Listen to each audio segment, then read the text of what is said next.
Donc cette série de 5 galets, qui pour moi est une sculpture, a été réalisée avec Sylvain Rieux-Piquet. On s'est assez vite mis d'accord sur l'idée des galets parce qu'elle correspondait vraiment à l'univers d'Isamu Noguchi. Quand vous allez dans le jardin de son musée à New York, il y a beaucoup de galets, ces formes simples et rondes et douces ressemblent à son univers. Donc on a travaillé le dessin pour que tout ça soit harmonieux. Une fois le dessin parfait, il a fallu savoir avec quel type de matériaux on allait réaliser ces galets.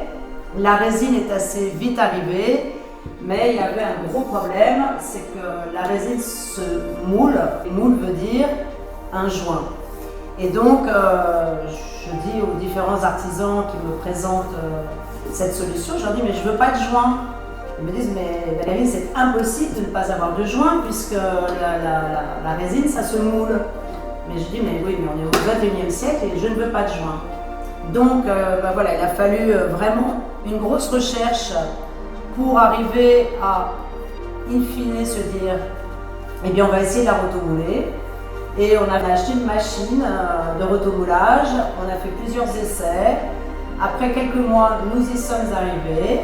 Alors au départ, on mélangeait la résine avec de la fibrette de lin. On se rendait compte que voilà, ça se répartissait jamais de la même manière, c'était pas très esthétique.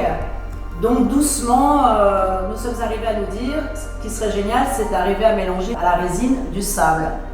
Donc ça a marché au bout de la énième fois. Et il fallait arriver au musée Noguchi en temps et en heure parce qu'on avait une date fixe. On avait réussi à faire les 3 premiers en fait et on n'arrivait pas à réaliser les 2 plus grands. Et c'est vraiment en se posant des questions, en réfléchissant, on a compris qu'en fait il fallait que la résine soit rotomoulée à une température égale qui tourne autour de 20-23 degrés parce que s'il fait trop froid, la résine ne s'agglomère pas et le résultat n'est pas beau.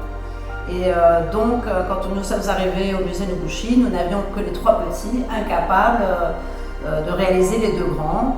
Quelques mois plus tard, après l'exposition, enfin, les 5 ont pu être créés puisqu'on avait compris tout le process de fabrication.